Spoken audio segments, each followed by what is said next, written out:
Nakabagong PNP chief po natin ay nandito sa studio, General Nicolas Torre III. Sir, magandang umaga po. Morning, Jerry and Katunying. Magandang umaga po. Congratulations. Congratulations po. Maraming salamat po. Busy na kayo, ano? Ano ba tong ginagawa nyo na to? Nababalitaan namin na kayo umiikot na rin sa iba't ibang mga radio stations. Ano ba to? Nagpapakilala ba kayo? Ay, ako si General Nicolas. Dati. Alam natin yung mga nagpapakilala pag bagong assign sa isang lugar. Iba ibig sabihin nun. Pero iba ibig sabihin nun. Iba ibig sabihin nun. Kumusta po? Nag-sync in na ba sa inyo na kayo po ay 4-star general? Kayo po ay PNP chief, sir? Katunying, once again, bago lahat, good morning sa inyo at good morning sa inyo mga tagapakinig. And umiikot ako dahil on the invitation of the various radio stations na gusto tayong i-guest at siyempre itanong ko ano ating mga programa. And sa tanong mo kung nag-sync in, medyo nag-sync in na because for the past few days I've been slapping myself. Baka biglang pagising ko ay umaga na. Umaga na. Panaginip lang pala. Oo nga. Alam niyo, panaginip talaga ng bawat isang pulis. Yun nga, yun ang sasabihin ko. Yun ang pangarap na panaginip ng bawat isang pulis. Pero tapatin nyo nga kami, kayo po ba'y umasa na kayo po yung magiging Chief PNP, kauna-unahan mula sa PNPA, yung ba'y inasahan ninyo sa kabila ng katotohanan? Pinakita ko nga kay General Jean Fajardo, nandito rin po siya. Yung picture na, sabi ko, nung panahong malungkot si General Torre, inaaliw ko siya. Pinapakain mo ng pansit ni Nanay Benny. Pansit ni Nanay Benny.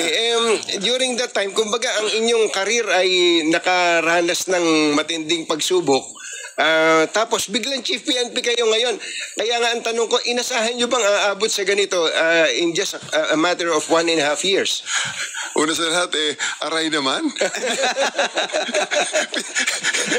Kaya second ko na studio appearance to. I would like to clarify, this is my second studio appearance on a private network. Because, nagkataon na ang schedule ng isa ay gabi. So, ito umaga. Kaya, priority kayo. Hindi nyo... Nasumbatan pa. Nasumbatan pa. Pasensya na kayo, General. May mga kakilala, may mga experience kasi kami sa ganyan na tinext mo, nung ma-appoint, tinext mo, kinongratulate mo lang. Wala man lang text back, General Jane, na thank you. Pero nung bago ma-appoint, tumatawag pa pag gano'n. May gano'n, hindi kayo yun. Ito, ako talaga sigurado ako marami akong kaibigan Katunying na hindi ko pa nasasagot. 8,000 kasi ang text na hindi ko pa nasasagot. At saka 8,000 sa Viber and around mga 3,000, 4,000 sa text SMS. Sa SMS. And hindi kasali dyan yung Viber, hindi kasali dyan yung Messenger. May Messenger pa. So, you know, nagkataon kasi na ang number ko na yun, 2010 pa yan. So, that's a 15-year-old number. Two numbers actually na 15-year-old. So, ganun talaga. So, did you expect this appointment po? After what happened to you, yung medyo, ang karir ninyo parang roller coaster no? Yeah. Alam mo, kung sinasabing expect, napaka-ipokrito ko naman kung sabihin kong hindi, na walang nagsasabi sa akin. Talaga nang marami nagsasabi ng mga kaibigan. Siyempre, lalo na yung mga bata ko. Talaga naman, sir, ito na. So, nag-expect tayo. Pero, you know, at the end of the day, I always surrendered myself to fate. And most especially to the appointing authority, which is the President of the Philippines, si President BBM. So, may expectations, but ang faith ang palagi nating binibigyan ng, you know, we surrender ourselves to it. Kasi 220,000 ang pulis iisa ang Chief PNP. So, you know, pag ibinigay, tatrabaho tayo. Kung hindi naman, then so be it. Now that decision has been made, tinanggap natin talaga at masaya tayo at we express always our gratitude to the appointing authority who is BBM. Kailan niyo ho nalaman at sino nagsabi sa inyo na kayo na? Well, it passed through channels. So it passed through channels hanggang sa makarating sa akin ang information na ako nga may appointment na.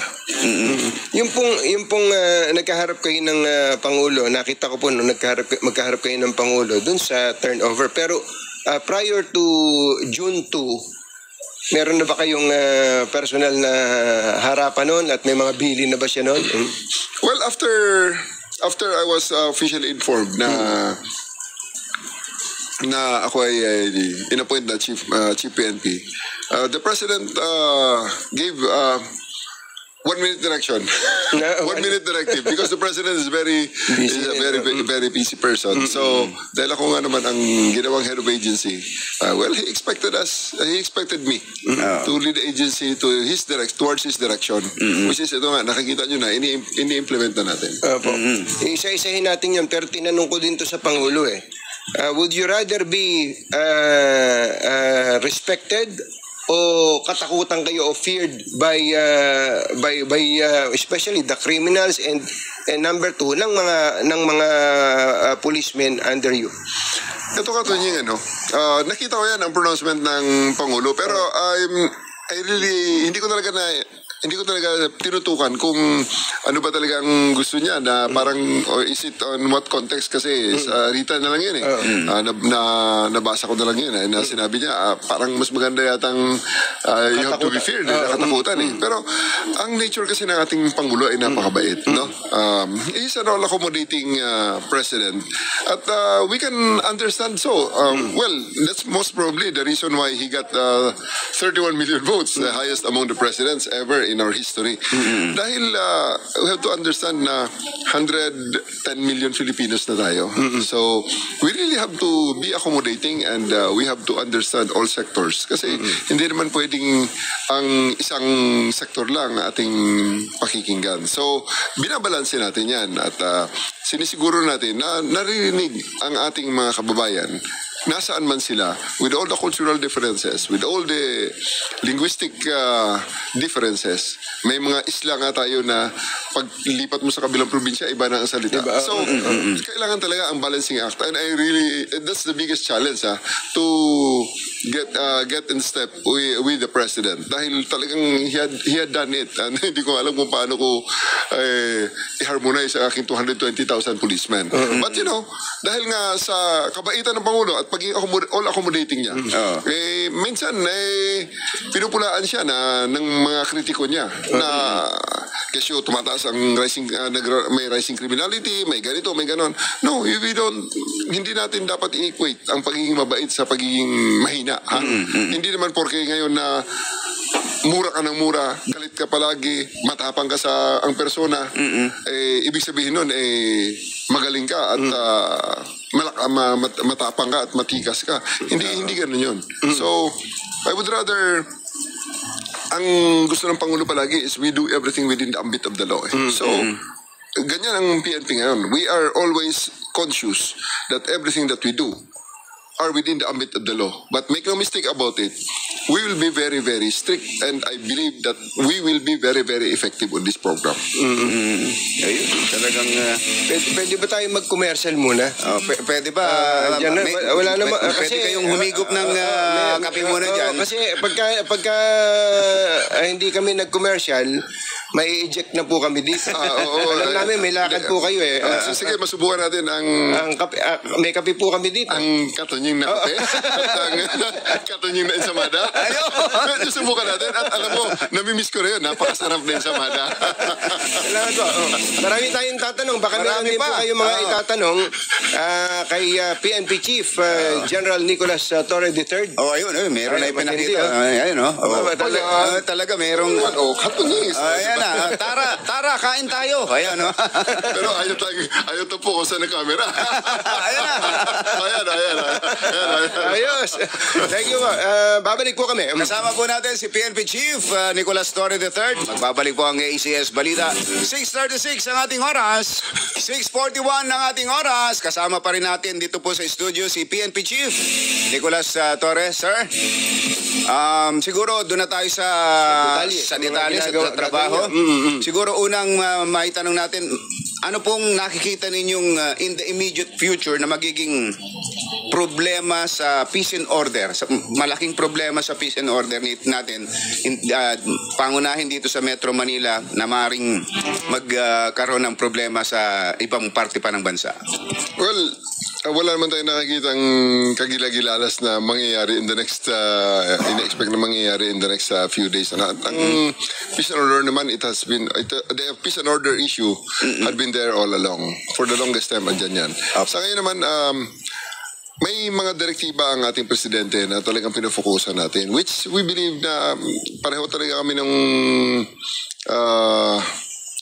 assessment right at the very start na ang unang-unang kailangan, ang police ay dapat reassuring ang presence sa streets, and first and foremost, dapat nakikita sila na nagpapatrolya, naghahanap ng mga situations na dapat ayusin. Okay? So, yan nga, because of that, our directive, unang-una, para makita ang pulis natin, pinasarado ko ang mga maliliit na estasyon, na mga PCPs, police boxes, pinapatanggal ko yan because ang empty police boxes kasi, right at the very start, pagtingin ka agad ng tao na police box walang tao, negative na kaagad eh. Di ba? May feeling of insecurity na kaagad ng tao na may police dito dapat nandito siya. But to maintain a police box, ang hindi naintindihan ng maraming naintindihan man ng mga kritiko, pero talagang gusto lang talaga just for the sake of criticizing, is, ang isang police box, para magkaroon ng isang tao lamang na magtatrabaho at magtatao niyan, pag tinanong mo ang mga critics niyan, sabihin nila, dapat 3 tao nga lang yan eh. Ay magpapalit-palit na, 24 hours may tao dyan. Mali ang mathematics niya na. Dahil kung 6 to 2, first shift, alas 6 ng umaga hanggang alas 2 ng hapon, first shift, second shift is 2 to 10, second shift, 10 to 6, third shift, sabihin na tama na ang 3. Lunes gagawin mo yun, Martes gagawin mo yun, Miyerkules gagawin mo yun, Huwebes gagawin mo yun, Biyernes, Sabado, Linggo, Lunes, anong mangyayari? Ang mathematics na napakasimple. There are 24 hours per day, there are 7 days a week. Pag minultiply mo yan, ibig sabihin 168 hours. 168 hours. Ang isang tao nagtatrabaho ng 8 to 5 with 1 hour break in between, 8 hours per day. So, pag Monday to Friday nagtatrabaho isang empleyado, 40 hours. Yun ang nasa batas. Yun ang sa science din na nagsasabi na yan ang ideal na working hours ng isang tao sa isang linggo. Anything more than that is overtime. Pag kinumpute natin yung ganyang buong linggo ay nag-8 hours ka. That is 72 hours. Yan ang hindi nakikita nating mga kababayan. Hindi nakikita ng mga kritiko, nakikita ng mga kritiko, pero alam nila na talagang so overworked. Pag 3 lang ang tao na ilagay mo sa police box. That's why, ang nilalagay ko sa mga posts like yung station radio operator, yung hepe de mesa, yung taga-blatter, yung frontman. 4 palagi ang nag-iikot-ikot yan. And pag tinignan mo, yung tao na yan, may overtime pa rin na 2 oras because ang 168, i-divide mo sa 4 na tao, 40 hours, may sobra pang 8 oras. Hindi naman pwede magsarado ang istasyon ng 8 oras dahil 168 hours talaga yan. So, they will work for 42 hours. So, ganoon natin ngayon sa mga patrol cars natin, ganoon din. So, nilagyan natin ng 9 na tao naman sa patrol car, 3 sa umaga, 3 sa tanghali, 3 sa gabi, at sa 3 na yan, 2 ang naka-duty, 1 ang naka-off.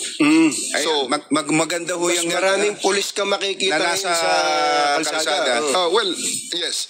Mas maraming pulis sa kalsada ngayon dahil magsasara ang mga police boxes. Pag wala rin lang investigasyon na ginagawa dyan, na ginagawa lang tambayan, hintayan ng mga taong hihingi ng saklolo, ay tanggalin na lang. Ang mga pulis ngayon, ilalagay natin ngayon sa kung saan ang strategic na mga areas, mga kanto na maraming tao, high traffic, high volume ng sasakyan, high volume ng... Saka naisip ko pala, yung mga ibang mga police boxes at tapos mga police community presence, naka-aircon yan, di ba? Ang laki siguro ng gastos din ng ninyo dyan eh. Isa pa yan. Oo nga, naka-aircon. It's really counterintuitive na ilagay natin sa loob ng box ang mga pulis. Gusto naman natin police visibility. So, yun nga ang ginagawa ko. Pasarado, tapos lagyan na lang ng 911. Itong 911, kahit i-test nyo ngayon. Mabilis ang sagot yan. Yes. Sinubukan namin. Live. Kaya lang, hindi na namin pinapunta dito dahil baka abala pa kami kung may ibang re-respondihan. Pero yung pagtawag, ang bilis may ng sumagot kagad. sagot. Yes, definitely. On air. Sinubukan namin on air kahapon. Hindi nagbibisi ang 911 natin. Medyo kung halimbawa, sobra-sobra na. Halimbawa, kung 300 naman ang sabay-sabay na tumawag. Ayun, mag-queuing yun. Pag sa krami, mag-queuing yun. Queuing namin pag sabay-sabay ang 300 dahil 150 ang sabay-sabay namin pwedeng sagutin at any given time. Pero may queuing na. Sa cellphone ho ba, direkta 911 ang 911. Wala nang 002. Wala na. May load ka man o wala. Ganun, May load o wala. Meron. Galing Pwede yan. So, again, yun, sinasarado namin ang mga police boxes, lalagyan lang namin ng 911. At ngayon, ini-impose ko na sa aking mga pulis, sa aking mga commanders, binigay ko na, niro-roll out namin ang ating mantra ngayon. Huwag nyo na kaming hanapin sa mga presinto. Sapagkat kami ay nasa inyo ng mga telepono. Ayun. Dial 911, darating kami sa loob ng 5 minuto. 5 minuto. Teka muna, bakit naging 5 minuto? Yung pinakita niyo sa akin nung 2 years ago, 3 minutes lang yung... Dito sa QC. pinakita. Dinemo sa akin ni Chief Practice muna ngayon, 5 minutes. And then we are going to, as we go faster, as we go better, we'll hit the benchmark of 3 minutes. Baka mas faster pa nga kami dyan. I'm looking at the possibility na talagang mas mabilis kami. Kasi ang mga pulis natin, kanto-kanto na yan So, at yun, makakasave pa tayo ng gasolina dyan. Dahil ang mga pulis natin, nakatambay sa kanilang fixed visibility point ang tawag namin yan. Visibility point. Fixed visibility point ang tawag. Kaya lang yung iba daw, General, nagsiya-cellphone. Naglalaro ng... That will bring us to the second... program na ini-impose ko na ngayon ay I'm going to hi pala sa mga kaibigan namin sa CHR. On Monday, I'm inviting myself to your flag raising. I'm going to meet all of you. Kinukumpide sarili. Ay, mga taga CHR. Ito na. Magpakapi naman kayo. Maganda na kayo ng almusal dyan. A few weeks back doon sa exit call ng election, nakita ko ang ating mga kaibigan sa CHR. Hindi ko na lang muna i-mention lahat-lahat dahil baka magtampo ang iba na hindi ko ma-mention, na hindi ko mabate. Pero marami sila, and I have a long history with the CHR sa mga trainings before sa Station 5. Ako ay kapartner nila at nung ako mag-district director ng Quezon City Police, ay may kinakanta kaming human rights training. At saka, hindi ko pala nasuot. Next sa Monday, susuot ko ang human rights badge ko. Dahil binibigay yan, yung mga pin na yan, pag ikaw nakagraduate sa kanilang basic course. I-explain ko rin sa kanila at explain ko rin sa taong bayan kung bakit yung sinasabi na paramihan ng huli. Yan. Kasi kung nagsiselfone ka, hindi ka makakahuli. Isa lang ang kuwan ko dyan. Isa lang ang sa tingin ko na pinaka-basic na trabaho ng pulis. Aside siyempre sa pagtutulong sa mga taong nangangailangan, crossing the street na nakikita nila sa poster. At the end of the day, ang pinakamahirap, pinaka-ticklish na trabaho ng pulis, yung panghuhuli. Diba? Parami tayong mga kababayan na naka-experience na, sir, tulungan mo ako, hinahabol ako nung lasing na yun, sir. Kapitbahay ko yan, sir. Galit sa akin yan. Every time lasing, may dalang itak. Hinahabol ako niyan. Gusto akong patayin yan. Nasagot ng pulis, teka muna. Wala pa namang nangyayaring patayan Tawag muna sa barangay. Di ba, sir? Because, oo nga. Agree kayo doon. May nangyayaring ganyan. Yun ang laging umatik na sagot ng mga pulis na ayaw. Wala pang nangyari. Wala pang krimen. Bawal yun sa akin yan. Pwede mong i-refer sa barangay. Pero ang sagot dapat is, opo, pang barangay po yan at alam namin na kapitbahay niya yan, palagi na marami na kami report dito, sakay po sa patrol car. Balik po tayo doon sa barangay. I-endorse kita ron. Kung yan ay barangay law, no? Meron pa pala, Chief, na ganito. Hindi namin sakop yan sa station ganito na yan doon kayo pumunta. Yun nga, isa pa yan. Mortal sin po yan. Ikatatanggal nila sa serbisyo yan for the relation of duty. Ang dapat na sagot, Sa kabilang istasyon po yan. Halip po kayo. Sakay sa patrol car, ihahatid po namin kayo doon. Ayun. Oo. So, yun ang importante. Immediate response, bawal tumanggi pag kami humingi ng tulong. Yes. Pero si Colonel Hansel Marantan, takot na takot sa inyo lagi yon. Dahil nagme-message sa akin, patay na naman ako nito kay Chief. Bakit? Kasi 2 minutes ko lang na respondihan yung nagreklamo, 3 minutes ang gusto niya. Konting yabang. Pag siyempre lang sinasalita mo, bawal yung word na Patay. Patay. those two words don't come together. Wag gayon at delikado tayo. Baka malasin na kay Hansel. Tayong yayariin nun. Pero para sumaya din ang mga polis natin at hindi masabing, ang higpit naman itong bagong PNP chief natin. Sabi nyo, from 12 hours, gagawin ng 8 hours na lang ang duty ng mga polis. Yes, Jerry, tama. Ang ating mga pulis ay naintindihan din, mga tao lang din yan. May mga pamilya rin at may mga pribado, mga buhay yan. No? So, sabi ko sa kanila, hindi ko man maibigay sa inyo iba pang mga emoluments, like sweldo and everything. At what I can give you is time for your family, time for your other businesses, time for you to relax and recharge. Ayan. So, yan po ang ating nire-request sa ating mga pulis. You will be working for 2 hours per day, 2 hours straight, 2 days straight, at 8 hours, and then on the third day you take a break. So 2 days duty, 1 day off. So sa isang patrol car, 3 ang umaga, 3 ang panghapon, 3 ang panggabi. Sa 3 na yun, 2 ang naka-duty. Sila nang bahala mag-usap. Basta at any given time, a patrol car will have two crew na magtatrabaho sa kung first shift is 6 to 2, 2 to 10, and 10 to 6. If total natin that is 36 hours per week. Kulang pa ang sa 40 hours. Anong nire-require ko? Before your shift, 30 minutes before, nandiyan na kayo for the pre-departure, for the formation and accounting para sa pag-pass on ng mga kung ano man ang nangyari sa previous. And then may mga reportorial requirements akong ginagawa. So pag mag-duty ka ng 4 hours, ng 4 times in a week, that will take you 2 hours. 30 minutes before, 30 minutes after, 4 na beses. So that will be 4 hours, 2 hours. Kung 8 hours po ang duty, pag limampas po, pede ba mag-file ng overtime yung polis? Pasensya na sila, pero well, pag mag-overtime sila, bigyan na lang natin ng katonying ensaymada. Kasi baka may nakikinig sa, 8 hours, may nakaka-12 oras ako, talo pa ako ng gwardiya, ng overtime. Tsaka may lumapit mag-8 hours na ako may humihingi na tulong. Yan ka, Jerry, ang rason kung bakit nilalagay ko lang sa 36 hours. Kasi sigurado ako dyan, maraming overtime. Ano yung maraming overtime na yan?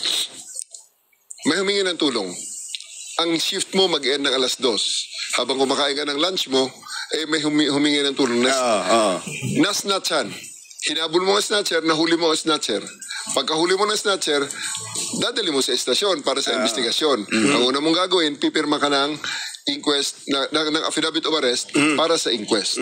So, dadali mo yung nahuli mo sa Hall of Justice para sa inquest. Ang inquest na yon ay dideterminahin ng piskal kung balido ba ang aresto at dapat na i-file ang kaso sa korte. So, pag na-i-file ang kaso sa korte, ayun na. So, pag tinanggap na ng piskal for the inquest, nakuha mo ang resolution, dadali mo na ngayon yung kulong mo, balik sa estasyon, ipabook mo, and everything. Gano'ng katagal yun?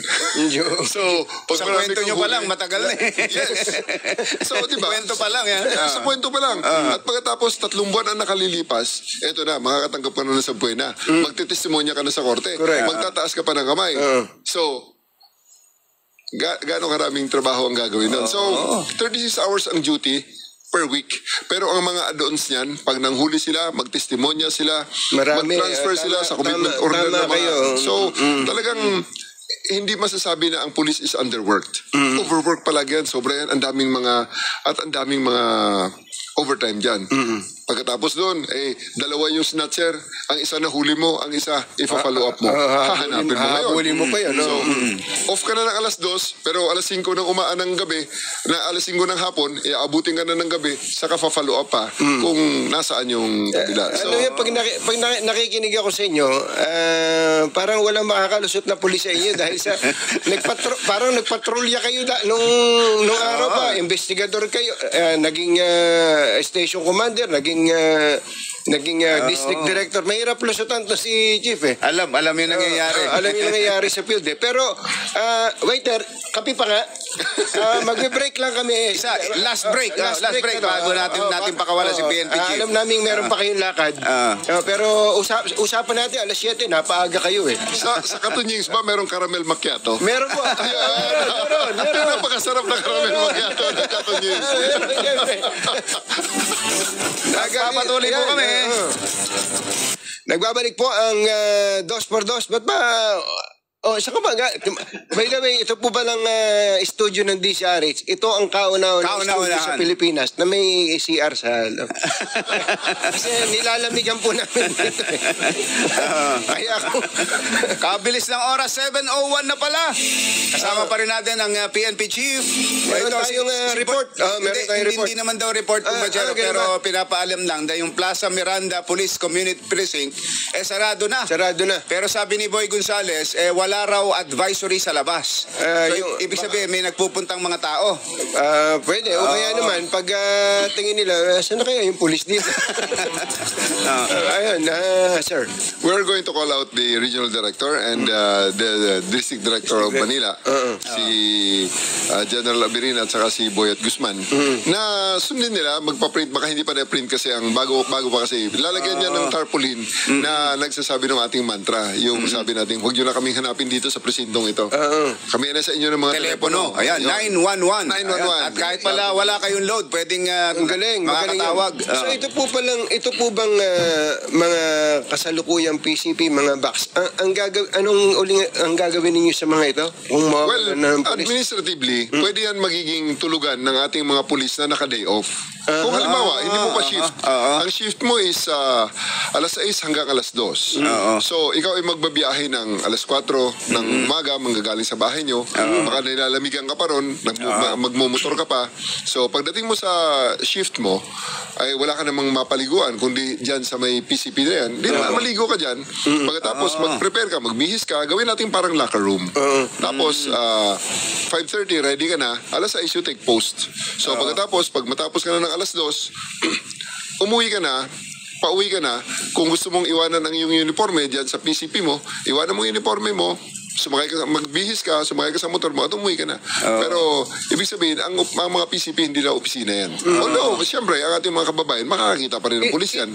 Natutulong pa rin. Pahingahan na lang. Ito po ba yung property ng PNP? O nirerentahan? Ang iba dyan ay property ng PNP. Ang iba dyan ay provided ng LGU siguro. Provided ng LGU. At ang iba dyan ay mga ibinibigay ng mga private entities na temporarily or permanently donated to the PNP. May mga nakikita po kaming yung container. Yeah. Container, na inayos lang, lagyan ng aircon. Yun na nga ang isang dyan, ang isang concern ko dyan. Kasi marami sa mga yan, yung mga container na yan, wala namang investigasyon. Pag humingi ka ng tulong sa pulis dyan, sasamahan ka ng pulis, magre-responde sila. Kung may mahuli silang mga tao, halimbawa, doon sa nirereklamo mo, kasi ang tao naman pumupunta sa pulis, hindi naman yan para magdala ng tunying ensaymada. Ang kanilang... Nakatatlo na kayo, baka singilin nyo na ako. ang gagawin. Kaya pupunta yan dyan sa pulis, kasi nanghihingi ng tulong. Sir, may agrabyo, may nangyayari doon. Or, sir, nadukutan ako doon. Or gano'n. So, pag pumunta ang pulis doon at nakatrabaho, nakakuha ng tao, dadalhin pa rin nila sa headquarters kung nasaan ang mga investigador. Correct. So, that's because investigation, a very specialized na trabaho. May database kayo dyan, andyan yung mga fingerprint kit, yung kung may mga maaresto kayo, andyan yung ating ginagamit sa pag-booking and everything. So, wala yan sa mga containers, sa mga container vans ng mga offices. So, ang mga container van na offices, talagang antayan ng pulis ng kung sino ang lalapit sa kanila. So it's not very effective sa assessment ko sa ngayon, especially dito sa city centers like Metro Manila at mga city centers sa Iloilo, sa Cebu, sa Davao. So rather than having those facilities na maiiwan din lang at mawawala ang tao, mawawala ang pulis kung kukuntirin lang naman sila. At bawas pa yung number na yun na nagbabantay doon sa police visibility, then better na isarado na lang at ang mga pulis ay ilagay sa kalsada.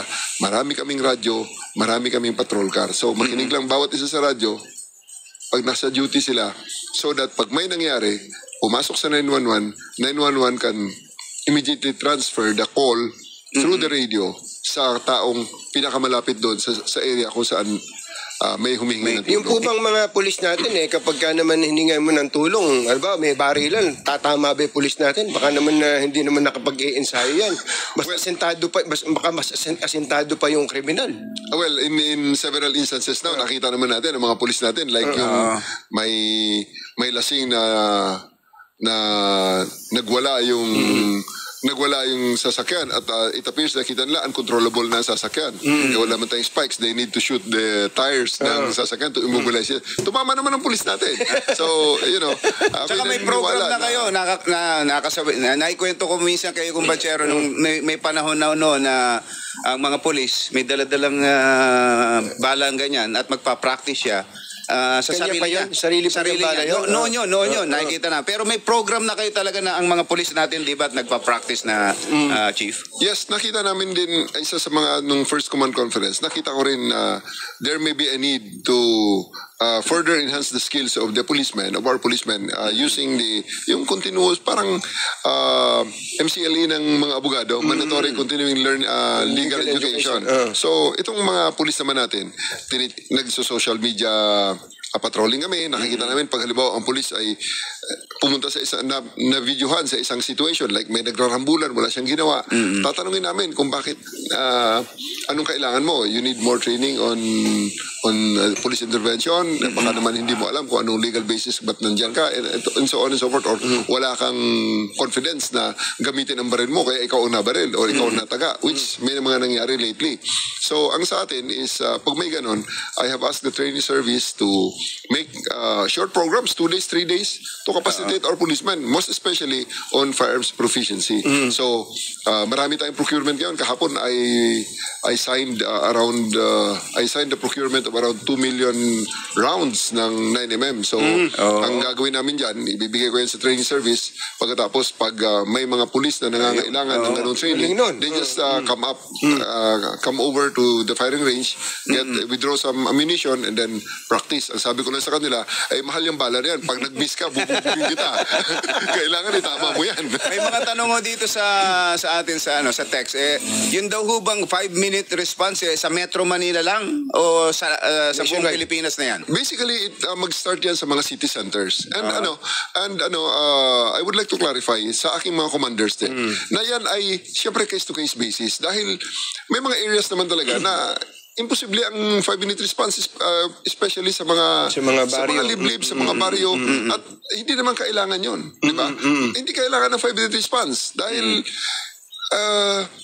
may mga areas na talagang may tactical considerations para ka makapunta doon. Kailangan may mga clearing ka at ang tao na pupunta, hindi man pwede yung pulis, dadalawa lang. So I leave it to the individual commanders to assess yung kanilang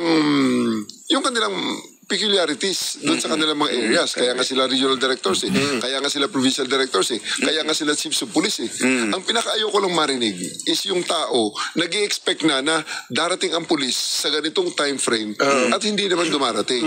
No. So syempre, kung ikaw ay nasa bundok, wala naman siguro reasonable na mamamayan na magsasabi kailangan namin dito ang police sa loob ng 5 minuto. Ano ba ang krimen na nangyari dyan? Or ano ba ang mga dapat gawin ng police dyan? But in urban centers like Metro Manila and the major urban centers like Davao, Cebu, Iloilo, cities that never sleeps basically. Ang tao pag humingi ng tulong sa pulis, may expectations yan. At kailangan i-fulfill natin expectations. Sir, na-hold up ang jeep namin dyan, sir.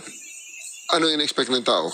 Alam nga namang hindi Alam nga namang sabihin niya, sige bukas na lang. Oo. Sir, Pwede. di ba? Hindi. Dapat pag kami nagsumbong na ganun, halimbawa may kapapangyari doon, ang reaksyon ng pulis dapat forthwith. Yes. Agad. Yes, attorney. Para impeachment. Para impeachment. Which brings us to our main topic for today, which is love. What is love? Nabanggit mo ang impeachment. Ang impeachment ba matuloy man o hindi ay inaalala ng pulisya na posibleng makalikaan ng gusot o gulo dito sa atin? Of course, sa ating mga assessment, meron tayong mga contingency plans. No? Lahat naman yan hindi lang naman impeachment ang concern dyan Marami pa. There are other considerations na sa tingin natin maka-apekto sa ating operational environment. Meron tayong pinaghahanda mga contingencies. So, palagi sa amin yan, paborito namin yan, yung itinuturo ng ating OCD sa ating crisis management, yung 4Ps. We predict, we prevent, we prepare, and we perform. I-predict natin na, ito na ang mga nakikita natin, maghanda na tayo. So, we prevent. So, kung yan ay posibleng maging calamity, posibleng maging malaking krisis, kung pwede rin natin pigilan natin. Paano gagawin natin? May mga contingency, may mga pwede tayong programa na i-impose so that we can prevent crisis. And then, despite all our prediction and prevention, we always prepare. So we hope for the best, but we prepare for the worst. So prepare, and then pag nangyari na, ready na tayo, may mga handa na tayo. We just perform. 4-piece pala, may sarili pala kayong 4-piece. Yes, yan na, 4-piece. Gagawin ko yung party list pagdating ng panahon. Pero kayo'y nakilala bilang tagahuli ng mga, alam naman na yan, yung mga hinuli ninyo. Dahil PNP chief na kayo, hindi na kayo yung mismong huhuli ngayon. Pero meron pang natitirang mga high profile, mga hinahanap ang batas. Meron na ba kayong pinagpasahan ng inyong baton kung kanino ibibigay ang paghahanap na yan? Pwede kang tumingin sa loob ng studio. Oy, may official announcement na dito. Official announcement. Sabi ko naman, tumingin ka sa studio. Ayun, may mga tao. Or mga, pwede kong i-deputize. Oy, pinopokus si General Jean, no? Pinopokus ng camera, ang panghuhuli naman talaga is basic na trabaho ng police. And we have 220,000 policemen all over the country right now. Meron ding mga andyan natin mga regional directors. They are all equally capable. So, depende sa kung saan ang areas, ano ang sitwasyon. I do believe na meron tayong police na makapag-intervene para ma-implement ang batas, ma-impose ang warrant, or can make the arrest even without the benefit of the warrant. Actually po, yung may mga warrant, nakakantsawan ng pulis lagi dyan Sabagay, hindi lang naman pulis, pati kasama na rin yung NBI. Tulad doon, nababanggit si General Bantag. Si General Colonel Dumlao ba yun? Colonel Dumlao. May update ba tayo sa kanila? Continuous ating manhunt regarding that matter. Marami tayong nahuli. I think na ipapasa ko rin yan sa CIDGO. May naipapasa ko sa ating mga kaibigan sa media through the press releases na ang dami rin natin nahuhuli. Kaya syempre may mga tao talaga nagtatago. So yan, ay may mga konting focus dyan. So may mga hindi pa nakakita. At marami pa rin ng mga at-large. Hindi lang naman yung mga big names na yan. May mga at-large pa rin na talagang dinadahan-dahan natin na pinaghuli para madala natin sila balik sa korte. Kailangan ba natin na mas marami pang heartbeat monitor gagamitin si General Jane? Yan ang ating sunod na programa dyan, yung sa 3 minutes natin. Yun, kinaklarify ko yung 3 minutes response natin ay para sa mga taong nangangailangan ng tulong na pag dumating na ang pulis sa kanila talagang kakawayan nila at sir, tulungan nyo kami, nandito kami. Hindi ibang usapan yung 3 minutes, walang 3 minutes doon pag yung tao naman hahanapin pa natin. Kasi baka sa ibang mga sitwasyon, baka ang kailangan natin 16 days. Talagang historic yung 16 days na yan. Sabi nga po nung isang kaibigan namin na matanda, si Mantochi, si General Torre is the most admired and at the same time most hated or most maligned PNP chief, depending on where you stand, sabi nga, alam niyo na po ibig namin sabihin. Ano pakiramdam niyo doon? Doon muna sa most admired para medyo feel good. Most admired because kayo daw po no nonsense kayo. Talagang pag dapat ipatupad ang batas, enforce ang batas, gagawin niyo. I'm very much humbled and very much challenged by the enormity of the task given to me as Chief of the Philippine National Police. Siyempre, masaya rin tayo. At talagang dream come true nga ito sa lahat ng mga pulis eh. Hindi ko naman tinatago yan. Ngayon, sa most hated naman, hinahanap ko nga eh. Dahil ang mga anak ko, even before I became the Chief PNP, together, nung most hated na ako, before ako mag-Chief PNP, after na mahuli si Kibuloy, maipadala sa Hague si former president, talagang most hated na ako. Yun ang profile pic ko sa Facebook eh. Yung may sungay na ginawa ng kung sino mga bashers yun. Pag nag-mall naman kami, nagpapapicture ang mga tao, sabi nila, idol nila ako. So, I'm getting confused. Sabi ko, saan kaya ang mga to? Even in Davao, when I was there, when nag-hearing kami sa City Hall ng Davao, akala ko nga Indian Run eh, kasi marami naghihintay sa, kung pala yun, si Kibuloy palang hinahanap nun, wala pa yung Duterte case. May papunta sa session hall left and right may mga empleyado na nakatayo. Sabi ko, ano to, Indian Run? Habang dumadaan ako, binabato ako ng kung ano. Hindi naman eh, may mga nagpapapicture because I just believe that what we are doing is something that has to be done because this is the law. This is what the law says. Ito yung batas dahil hindi natin pwedeng isang tabi ang batas eh. So kung ano sinasabi ng batas, gawin natin no matter how harsh it is. Ito ang batas, kailangan ipatupad natin. I'm sure naririnig nyo. Hindi ba kayo nasasaktan pag sinasabing kayo si PNP Chief Diwata? Ayos lang yun, hindi ko pa namimit si Diwata. I'm really excited. Pero baka ma-orderan kayo ng pares overload. Kaya nga iniisip mo nga rin, sabi ko, teka muna, hindi ko pa namimit si Diwata. Wala naman siguro masama doon kung gagawa rin ako ng paresan. Andito lang yun, malapit lang dito. Pwede yung daanan. Andito. Pambira. Bisita pa naman nung panahon na eleksyon na. Andito, bumisita dito sa anin. Okay, meron bang malaking reshuffle or revamp anytime sa PNP? I'm a policeman, so are the other 220,000 others like me. They are my brothers. No? So I can work with anybody. Kaya kung napansin nyo, pag upo ko, hanggang ngayon wala pang napalitan, except for those na mga nag-retire. May mga nag-retire so we have to place OIC. So on my first command conference, binigyan ko sila ng mga directive, ito ang ating gagawin. And promotions, positioning will always be merit-based. So depende sa inyong performance, kung kayo ay, kasi nung time ni General Marbil, I've been also in a key post at nakikita ko paano pinatakbo ni General Marbil using these people on the position. So, I believe in the wisdom of General Marbil and I'm very thankful sa legacy niya kanyang iniwan. Napaka-smooth ng transition, napaka-smooth ng organization na kanyang iniwan sa akin. So, wala akong binago. Now, after the imposition of the directive of the President during the turnover ceremonies, titingnan natin yung just like before na meron tayong mga metrics, merit-based ang ating magiging basihan para sa positioning and reshuffle kung meron man. So kailan niyo po i-appoint si General Jean Fajardo na CIDG Director po? Hindi pa ba? Nag-assume ka na ba? So ang turnover yun sa inyo. Si General Jean may hinuli din nitong nakaraan sa Malaysia. Oh. Sa Malaysia, yung huling hinuli nyo. Hindi, magaling ding tracker to. Oo naman. And she's a lawyer, kaya hindi ko binibiro-biro ng todo. Baka patulan ako at sabihin niyang mag-resign tayo bukas, sir. Ikaw, sir, mister. Ako, lawyer.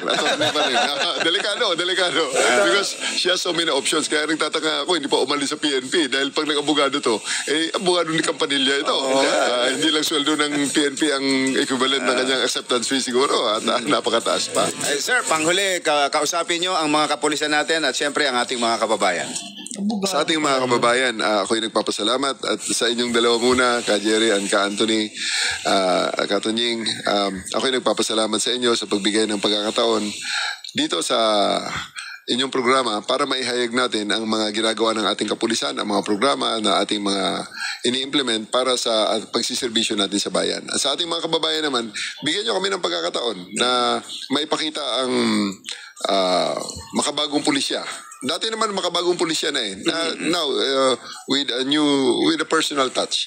Please allow us to show you kung ano yung pwede namin magawa na mas maganda pa para sa inyo. Especially yung sabi naming metrics nung paramihan ng huli. Huwag ko kayo matakot doon sapagkat ang purpose talaga namin doon is that pag hiningian nyo ng tulong ang pulis, magtatrabaho ang pulis. At ang pinakamahirap na hihingin yung assistance sa pulis ay yung manghuli ng inyong inireklamo nang walang warrant. Kaya nga, ayaw ko nang makarinig talaga nung ang pulis ay may isang tao na humingi ng tulong sa pulis at sasabihin na, hindi, civil case lang ho yan, mag-file muna kayo ng kaso. Hindi po pwede. Eh, isinipa ka na sa bahay mo eh. Di ba? Kasi marami dyan sa mga bahay mo, biglang papasukin ng mga sindikato tapos sasabihin ng pulis, civil case po yan. Hindi ko kami makikialam dyan. So, bigyan nyo kami ng pagkakataon at huwag kayo matakot sa ating metrics na paramihan ng huli. Sapagkat yan ho ang pinakamahirap na talaga na trabaho ng pulis na inyong pwedeng hingiin.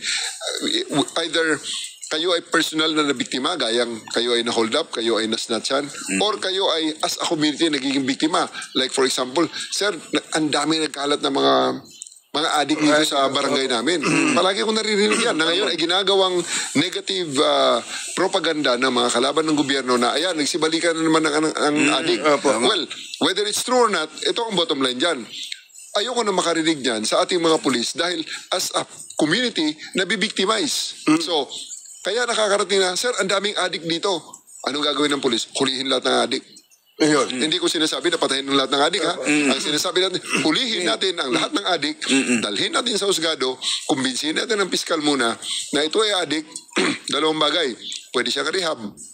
O kung siya ay nagbibenta rin at promotor ng paggamit ng illegal na droga sa kanyang community, kulong natin. Actually, Pachero, dadagdag ko na lang ha.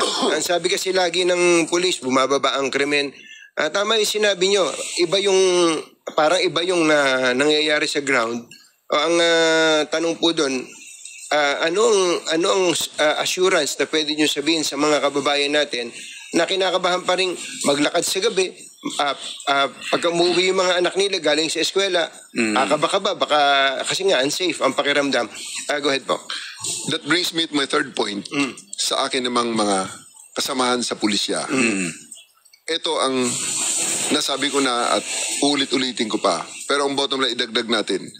Responsibilidad ninyo sa inyong mga AOR, sa inyong mga patrol beats, na makumbinsi ang tao sa lugar na yan, gumagalaw sa lugar na yan, dumadaan sa lugar na yan, nagtatrabaho sa lugar na yan, obligasyon nyo at trabaho nyo kumbinsihin sila na safe sila sa lugar na yan. Kung paano nyo gagawin, naibigay ko na ang guidelines sa inyo, gawin nyo na lang. Para ang bottom line, hindi natin kailang ipagpilitan yung statistics na bumaba crime rate. Sasabihin naman ng tao, hindi namin naramdaman yan. Iparamdam natin sa kanila ang serbisyong yun. Paano? Kahit hindi natin sabihin na bumaba ang crime statistics, dapat maramdaman nila. Dapat unang-una, hindi sila maging statistics. Ayun. Sir, maraming salamat po. PNP Chief. Congratulations and good luck. Mabuhay po kayo. Mabuhay po kayo. Maraming salamat, Ka Jerry and Ka Anthony. PNP Chief Nicolas Torre III.